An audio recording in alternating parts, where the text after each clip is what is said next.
പാലക്കാട് ഉപതെരഞ്ഞെടുപ്പിന് ഇനി 5 നാൾ. അവസാനഘട്ട പ്രചാരണത്തിലാണ് മുന്നണികൾ. LDF സ്ഥാനാർത്ഥി ഡോക്ടർ പി സരിന്റെ തെരഞ്ഞെടുപ്പ് പ്രചാരണത്തിനായി മുഖ്യമന്ത്രി പിണറായി വിജയൻ ഇന്ന് മണ്ഡലത്തിൽ. വിവരങ്ങളുമായി സിജു കണ്ണൻ ചേരുകയാണ്. Siju, good morning. അങ്ങനെ രഥോത്സവം ഒക്കെ കഴിഞ്ഞ് അതിന്റെ ക്ഷീണമൊക്കെ മാറിയിട്ടുണ്ടല്ലേ? മുഖത്ത് പക്ഷെ നല്ല ഉറക്കക്ഷീണം കാണാനുണ്ട്. എങ്ങനെ ഉണ്ടായിരുന്നു? ആദ്യം അത് ചോദിക്കട്ടെ. എങ്ങനെ ഉണ്ടായിരുന്നു രഥോത്സവമൊക്കെ?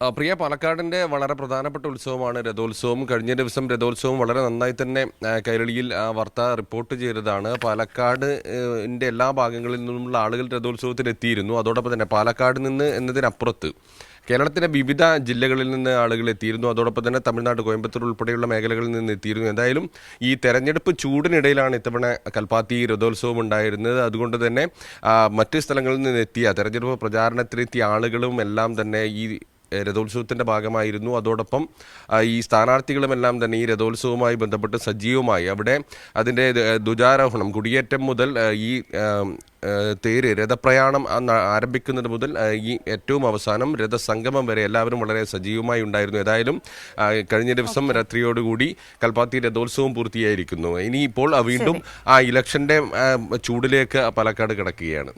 ഓക്കെ, ഇന്ന് മുഖ്യമന്ത്രി പിണറായി വിജയൻ എത്തുകയാണല്ലേ മണ്ഡലത്തിൽ. അതിന്റെ ആവേശമുണ്ട് ഇടതുമുന്നണിക്കും സ്ഥാനാർത്ഥിക്കും. എത്രത്തോളം ആവേശമുണ്ട് ഈ മുഖ്യമന്ത്രി എത്തുന്നതിൽ? അതിനൊപ്പം തന്നെ മറ്റു മുന്നണികൾ ഏത് രീതിയിലാണ് പ്രചരണം മുൻപോട്ട് കൊണ്ടുപോകുന്നത്?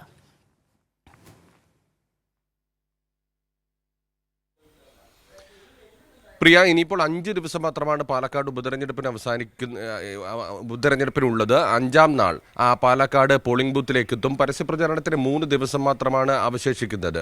ഈ 3 ദിവസത്തിൽ പരമാവധി വോട്ടർമാരെ നേരിട്ട് കണ്ട് വോട്ടുറപ്പിക്കുന്നതിലുള്ള ഒരു ഒട്ടപ്പാച്ചിലാണ് മുന്നണികൾ എന്ന് പറയാം. വളരെ പ്രധാനപ്പെട്ട ഉപതെരഞ്ഞെടുപ്പാണ് പാലക്കാട് നടക്കുന്നത്. സംസ്ഥാനത്തെ തന്നെ ഉപതെരഞ്ഞെടുപ്പ് ചരിത്രത്തിൽ ഏറ്റവും കൂടുതൽ മലയാളികൾ ഉറ്റുനോക്കുന്ന ഒരു തെരഞ്ഞെടുപ്പ് എന്ന രീതിയിലേക്ക് പാലക്കാട് ഉപതെരഞ്ഞെടുപ്പ് രംഗം മാറിയിട്ടുണ്ട്.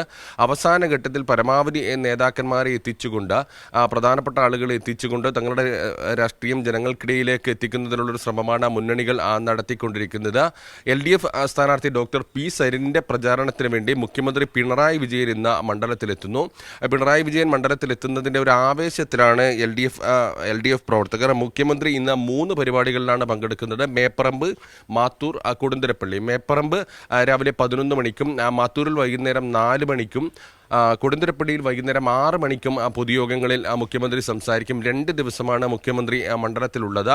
നാളെയും സമാനമായ രീതിയിൽ 3 പരിപാടിയാണ് നിശ്ചയിച്ചിരിക്കുന്നത്. കണ്ണാടി, ഒലവക്കോട്, സുൽത്താൻപേട്ട എന്നിവിടങ്ങളിലാണ് നാളെ നടക്കുന്ന പരിപാടികൾ. മുഖ്യമന്ത്രി എത്തുന്നതിന് വലിയ ആവേശത്തിലാണ്. നേരത്തെ മന്ത്രിമാരും അതോടൊപ്പം തന്നെ പ്രധാനപ്പെട്ട നേതാക്കന്മാർ, CPM സംസ്ഥാന സെക്രട്ടറി MV ഗോവിന്ദൻ മാസ്റ്റർ ഉൾപ്പെടെയുള്ള ആളുകൾ വളരെ സജീവമായി 1 മാസം നീണ്ട പ്രചാരണത്തിൽ LDFന് വേണ്ടി മണ്ഡലത്തിന്റെ വിവിധ ഭാഗങ്ങളിലെത്തി വോട്ടർമാരെ നേരിട്ട് LDF മുന്നോട്ട് വെക്കുന്ന രാഷ്ട്രീയത്തെക്കുറിച്ച് വിശദമായി സംസാരിച്ചിരുന്നു. LDF സ്ഥാനാർത്ഥി ഡോക്ടർ പി സരിൻ ആദ്യഘട്ടം മുതൽ പ്രചാരണത്തിൽ വലിയ ഒരു മുന്നേറ്റം ഉണ്ടാക്കിയിട്ടുണ്ട്. അതിൻ്റെ ഒരു ആത്മവിശ്വാസത്തിലാണ് LDF ക്യാമ്പ് നിലവിലുള്ളത്.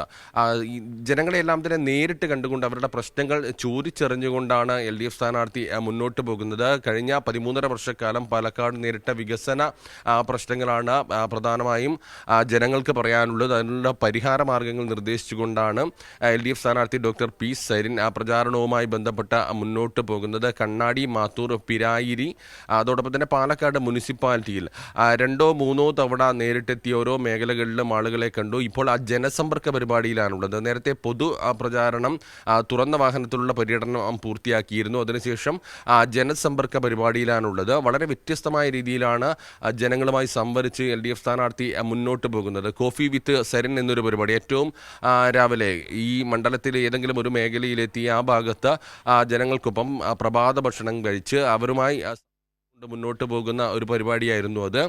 കഴിഞ്ഞ ദിവസം ലൈവത്തോൺ. പാലക്കാട് വലിയ വികസന പ്രശ്നങ്ങൾ നേരിടുന്ന ഒരു മണ്ഡലമാണെന്ന് എല്ലാവർക്കും അറിയാം. പല പ്രശ്നങ്ങൾ ഈ ഉപതെരഞ്ഞെടുപ്പുമായി ബന്ധപ്പെട്ട് വളരെ വികസനവുമായി ബന്ധപ്പെട്ട പ്രശ്നങ്ങൾ ഉയർന്നു വന്നിരുന്നു. മുനിസിപ്പൽ ബസ് സ്റ്റാൻഡിൻ്റെ പ്രശ്നം, അതോടൊപ്പം തന്നെ ടൗൺ ഹാളിൻ്റെ പ്രശ്നം, അങ്ങനെ പലതരത്തിലുള്ള പ്രശ്നങ്ങൾ നേരിടുന്ന ഒരു മണ്ഡലമാണ്. അതുകൊണ്ട് തന്നെ ആ വികസന പ്രശ്നങ്ങൾ ചർച്ച ചെയ്യുന്നതിന് വേണ്ടി കഴിഞ്ഞ ദിവസം ലൈവത്തോൺ എന്ന് പറഞ്ഞ് വ്യത്യസ്തമായ ഒരു പരിപാടി സംഘടിപ്പിച്ചിരുന്നു. ഓരോ മേഖലയിലും എത്തിക്കൊണ്ട് ആ സ്ഥലത്തെ വികസന പ്രശ്നങ്ങൾ ജനങ്ങളിൽ നിന്ന് ചോദിച്ചറിഞ്ഞ് അതിന് പരിഹാര മാർഗം എന്താണുള്ളത് എന്ന് നിർദ്ദേശിക്കുന്ന പരിപാടിയായിരുന്നു.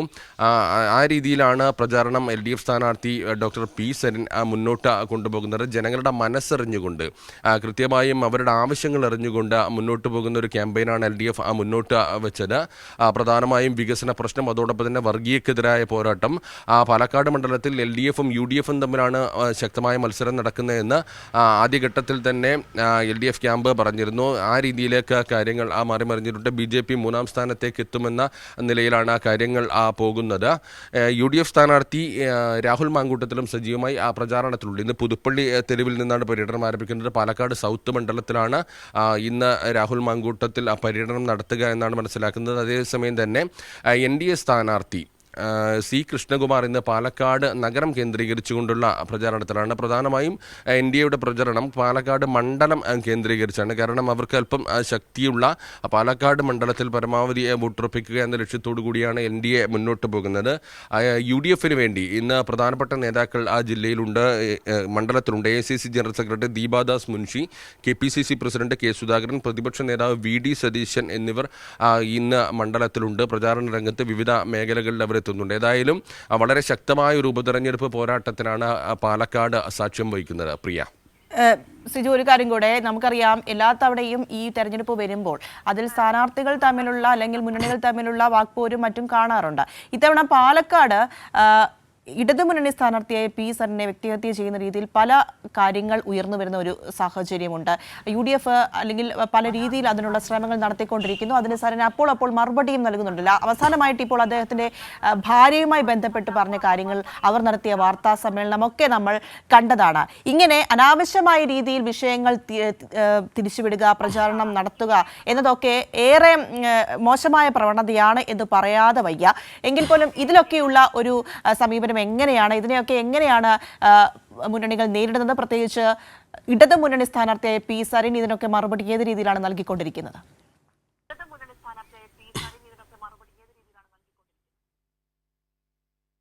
പ്രിയ, തീർച്ചയായും വ്യക്തിപരമായ ഒരു അധിക്ഷേപം LDF സ്ഥാനാർത്ഥി ഡോക്ടർ പി സരിനെതിരെ ആദ്യഘട്ടം മുതൽ UDF ഉയർത്തുന്നുണ്ട്. അതിൻ്റെ ഏറ്റവും ഒടുവിലത്തെ ഉദാഹരണമാണ് വോട്ടുമായി ബന്ധപ്പെട്ട വിവാദം. പാലക്കാട് മണ്ഡലത്തിൽ വ്യാജ വോട്ട് 2700-ലധികം വ്യാജ വോട്ടുണ്ട് എന്ന് തെളിവുകൾ സഹിതം പുറത്തുവിട്ടത് LDF ആണ്. CPIM ജില്ലാ സെക്രട്ടറി സുരേഷ് ബാബു തെളിവുകൾ സഹിതം ഇക്കാര്യം പുറത്തുവിട്ടു. അതിൽ BJP ജില്ലാ പ്രസിഡന്റ് ഹരിദാസ്, അതോടൊപ്പം തന്നെ പ്രാദേശിക കോൺഗ്രസ് നേതാക്കളെല്ലാം ഉൾപ്പെട്ടിട്ടുണ്ട് എന്ന വിവരം കൃത്യമായും തെളിവുകൾ സഹിതം പുറത്തുവിട്ടു. മറ്റു മണ്ഡലത്തിലുള്ളവർ, അതോടൊപ്പം തന്നെ ഇവിടെ താമസമില്ലാത്തവർ. എന്നാൽ അതിനുശേഷം വ്യക്തിപരമായി ഡോക്ടർ പി സരിനെ ആക്രമിക്കുകയായിരുന്നു ചെയ്തത്. ഒറ്റപ്പാലത്ത് ഉണ്ടായിരുന്ന സരിൻ ഇവിടെ വ്യാജമായി വോട്ടുണ്ടാക്കി എന്ന തരത്തിൽ ആയിരുന്നു പ്രചാരണം നടത്തിയിരുന്നത്. എന്നാൽ അക്കാര്യം വിശദീകരിക്കുന്നതിന് വേണ്ടി ഡോക്ടർ പി സരിൻ, അതോടൊപ്പം തന്നെ സൗമ്യ സരിൻ എന്നിവർക്ക് വാർത്താസമ്മേളനം വിളിക്കേണ്ടി വന്നു. അവർ വർഷങ്ങളായി താമസിച്ചിരുന്ന വീടിൻ്റെ രേഖകൾ ഉൾപ്പെടെ കാണിച്ചുകൊണ്ടാണ് അവർ തങ്ങളിവിടെ പാലക്കാട് നഗരത്തിൽ താമസിക്കുന്നുണ്ട് എന്ന് കാണിച്ചുകൊണ്ട് അവർക്ക് മുന്നോട്ട് വരേണ്ടി വന്നത്. ഇങ്ങനെ ഓരോ ഘട്ടത്തിലും സരിനെതിരെ വ്യക്തിപരമായ അധിക്ഷേപമാണ് പാലക്കാട് UDF നടത്തിക്കൊണ്ടിരിക്കുന്നത്. നമ്മൾ ഒരു വിവാഹവേദിയിൽ തന്നെ കണ്ടതാണ്. രാഷ്ട്രീയമായി മുന്നണികൾ തമ്മിൽ രാഷ്ട്രീയമായ ഒരു പോരാട്ടമാണ് ഈ തെരഞ്ഞെടുപ്പ് പോരാട്ടം. സ്വാഭാവികമായും അതിനപ്പുറം വ്യക്തിപരമായ ഒരു അധിക്ഷേപത്തിലേക്കോ വ്യക്തിപരമായ വിദ്വേഷത്തിലേക്കോ കടക്കാറില്ല. എന്നാൽ പി സരിനെ നേരിട്ട് കണ്ട് ഒരു കൈ കൊടുക്കാൻ പോലും തയ്യാറാകാതെ മുഖം തിരിച്ച് നടക്കുന്ന ഷാഫി പറമ്പിൽ MP, അതോടൊപ്പം തന്നെ UDF സ്ഥാനാർത്ഥി രാഹുൽ മാങ്കൂട്ടത്തിൽ ഉൾപ്പെടെയുള്ള ആളുകളെ കണ്ടതാണ്. ഇങ്ങനെ പല ഘട്ടത്തിലായി വ്യക്തിപരമായ അധിക്ഷേപം ഡോക്ടർ പി സരിന് നേരിടേണ്ടി വന്നിട്ടുണ്ട്. എന്നാൽ അതിനെല്ലാം കൃത്യവും വ്യക്തവുമായ മറുപടി പറഞ്ഞു തന്നെയാണ് മുന്നോട്ട് പോകുന്നത്. എന്നാൽ ഇത്തരം വ്യക്തിപരമായ അധിക്ഷേപത്തിലേക്ക് കടക്കുന്നതിന് പകരം വികസനവുമാണ് പ്രധാനമായും പാലക്കാട് മണ്ഡലത്തിൽ LDF മുന്നോട്ട് വെക്കുന്ന ഒരു രാഷ്ട്രീയം. സ്ഥാനാർത്ഥിയെ വ്യക്തിപരമായി അധിക്ഷേപിക്കുക എന്നത് ഒരു രീതി പിന്തുടരുന്നില്ല, അല്ലെങ്കിൽ ഏതെങ്കിലും തരത്തിൽ പേരെടുത്ത് വിമർശിക്കുക, അത്തരത്തിലേക്ക് പോകുന്നില്ല. മണ്ഡലത്തിൻ്റെ പൊതുവായ വികസനം, അതോടൊപ്പം കേരളത്തിൽ LDF സർക്കാർ നടത്തിക്കൊണ്ടിരിക്കുന്ന വികസന പ്രവർത്തനങ്ങൾ, കേന്ദ്ര സർക്കാരിൻ്റെ അവഗണന, വർഗീയത തുടങ്ങിയ വിഷയങ്ങളെല്ലാം തന്നെ ഉയർത്തിക്കൊണ്ടാണ് LDFിൻ്റെ ക്യാമ്പയിൻ നടക്കുന്നത്. ഏതായാലും കഴിഞ്ഞ ദിവസം കണ്ടത് വളരെ മോശം രീതിയിലുള്ള പ്രവണത UDFിൻ്റെ ഭാഗത്ത് നിന്നുണ്ടാകുന്നു. അതിന് മറുപടി പറഞ്ഞു തന്നെയാണ് മുന്നോട്ട് പോകുന്നത്. ശരി. സിജു, എന്തായാലും പാലക്കാട് അവസാന ഘട്ടത്തിലേക്ക് കടന്നിരിക്കുകയാണ് പ്രചാരണം. മുഖ്യമന്ത്രി മണ്ഡലത്തിൽ എത്തുന്നു. ഇന്നും നാളെയും അദ്ദേഹം മണ്ഡലത്തിൽ തുടരും.